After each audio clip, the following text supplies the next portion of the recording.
Bonjour bien-aimés dans le Seigneur. C'est une joie pour l'équipe de IJC et moi de nous savoir chez vous. Que le Seigneur vous bénisse.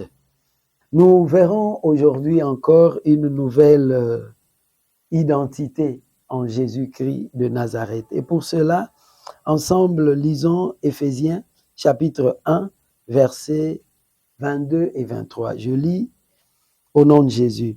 Il a tout mis sous ses pieds et il a donné pour chef suprême à l'Église, qui est son corps, la plénitude de celui qui remplit tout en tous. Ici, il nous est dit que Jésus est le chef suprême de l'Église. Et il est ajouté que cette Église dont il est le chef suprême, c'est son corps même.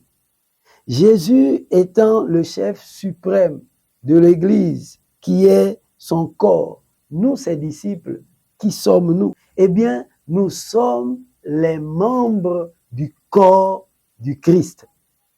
Nous sommes les membres du corps du Christ. Lisons 1 Corinthiens 12, verset 14, il est dit, « Ainsi, le corps n'est pas un seul membre, mais il est formé de plusieurs membres. » Le verset 20, « Maintenant donc, il y a plusieurs membres et un seul corps. » Tu es un membre du corps du Christ, un membre de l'Église dont Jésus est le chef suprême. Je suis un membre du même corps. Chaque chrétien, tout celui qui dit croire en Jésus et l'avoir reçu comme son sauveur et Seigneur personnel, c'est un membre du même corps que toi et moi. Bien-aimé dans le Seigneur, toi qui as cru en Jésus, tu es un membre du corps du Christ. Et moi également, parce que j'ai cru en Jésus, je suis un membre du corps du Christ. Nous sommes tous membres du corps du Christ. Et cela doit nous amener à quoi? Cela devrait nous amener essentiellement à deux choses.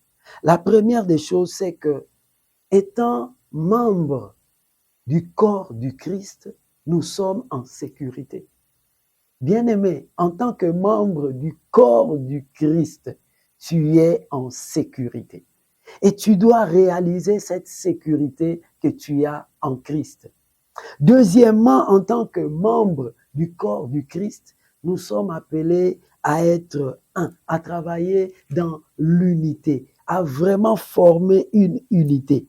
Et par rapport à cette unité, toujours Paul, et toujours dans Éphésiens, il dit, chapitre 4, verset 3, « Vous efforçant de conserver l'unité de l'esprit par le lien de la paix. » Nous devons travailler à être un, parce que nous sommes tous membres d'un même corps, le corps du Christ, l'Église dont Jésus est le chef suprême.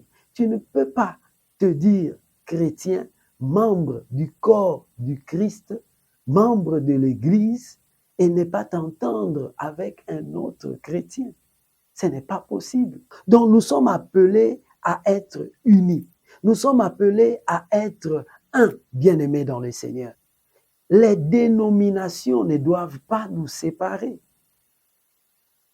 Nos églises locales ne doivent pas nous séparer. En Jésus, il n'y a pas deux corps. En Jésus, il y a un seul corps. Quand tu rencontres ton frère, ta sœur en Christ, il dit avoir cru en Jésus, avoir reçu Jésus pour maître, pour sauveur et pour Seigneur. Bien-aimé dans le Seigneur, c'est ton frère, c'est ta sœur. Avec lui, avec elle, tu formes le même corps, bien-aimé dans le Seigneur. Nous devons être unis. En Jésus, il n'y a pas un membre. En Jésus, il y a plusieurs membres qui forment un seul corps. Soyons unis, bien-aimés. Soyons un dans le nom de Jésus. Amen.